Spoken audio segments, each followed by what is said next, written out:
تو مطلب کہ ویک بعد آئی ہیں تو ساری چیزیں انہوں نے التم پلتم کیا ہوا تھا، کوئی چیز اپنی جگہ ٹھکانے پہ تھی نہیں، وہ اینولوپ وہی کا وہی پڑا ہوا تھا. سبحان اللہ. یہ حدیث ہمیں ہماری ساری انسیکیورٹیز جو ہے نا ان کا حل دیتی ہے کہ اصل کام اللہ تعالیٰ کی فرمانبرداری ہے، اس کے احکامات کو سامنے رکھتے ہوئے اس کی فرمانبرداری کرنی ہے. مومن کا رویہ صبر کا رویہ ہوتا ہے، اطمینان والا ہوتا ہے.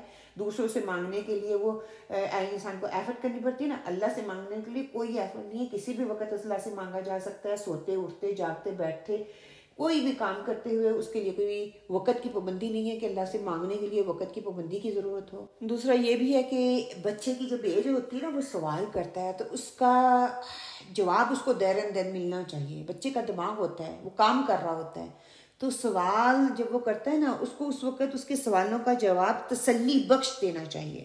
اگر ہم نہیں دیتے تو پھر وہ ادھر ادھر بھٹکے گا، اس کا جواب چاہے گا. اگر مجھے علم ہوگا تو میں دوں گی نا. تو آج سے اس بات کو اپنے پلے باندھ لیں. یہ جو حدیث میں نے سنی ہے اس کو میں نے دوسروں تک پہنچانا ہے. اس بات کو مجھے سمجھ آ گئی ہے کہ سواری جو ہے نا، سبحان اللہ، بہترین طریقہ ہے، بہترین ٹول ہمیں دے دیا گیا بچوں کو اسکول چھوڑتے وقت اور بچوں کو اسکول سے لاتے وقت. میں اس وقت آپ سفر پہ ہوتی ہیں نا، بچے آپ کی بات سن رہے ہوتے ہیں، آپ ان کی توجہ کو مبذول کروائیں، اپنی طرف فوکس کروائیں اور جو بات ان سے کہنی ہے ان سے بولیں کہ وہ آپ کی بات کو سنیں اور آپ ان کو سنائیں. آج یہ حدیث جاتے ہوئے بچوں کو پک کریں گے نا، ابھی جانا ہے بچوں کو اٹھانے کے لیے، تو بچوں کے ساتھ شیئر کریں میں نے یہ بات آج سیکھی ہے کہ اللہ کے سوا کوئی معبود نہیں ہے، اللہ ہی سے مانگنا ہے، اللہ ہی ہمیں ہر چیز پرووائڈ کرتا ہے. کوئی مشکل ہو، کوئی پریشانی ہوگی اللہ کی طرف سے آتی ہے، اور اللہ کے احکامات کی جو حفاظت کرتا ہے تو اللہ تعالیٰ اس کی حفاظت فرماتا ہے. پھر کہ ہر حال میں اللہ کو یاد رکھنا ہے. خوشحالی میں بھی اللہ کو یاد رکھیں گے تو وہ تنگی میں ہمارے لیے مشکل کو آسان کر دے گا.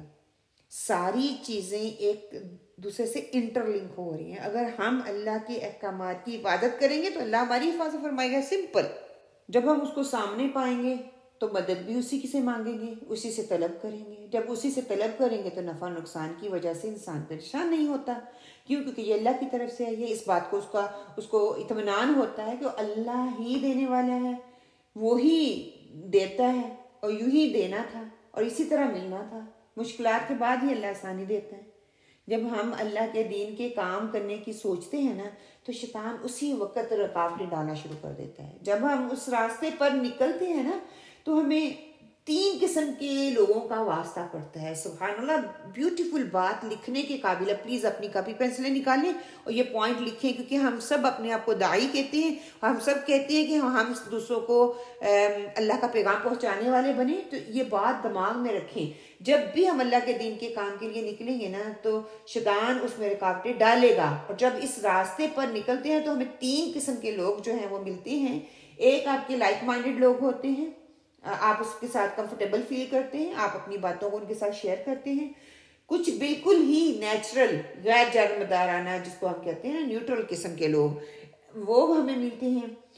اور تیسرے قسم کے ایسے لوگ ہوتے ہیں آپ جتنی بھی ان کے ساتھ خیر کر لیں، جتنی بھی پیار اور محبت سے ان کو سمجھانے کی کوشش کر لیں، انہوں نے آپ کی بات کا مطلب غلط ہی نکالنا ہے، غلط ہی میننگ دینے ہیں.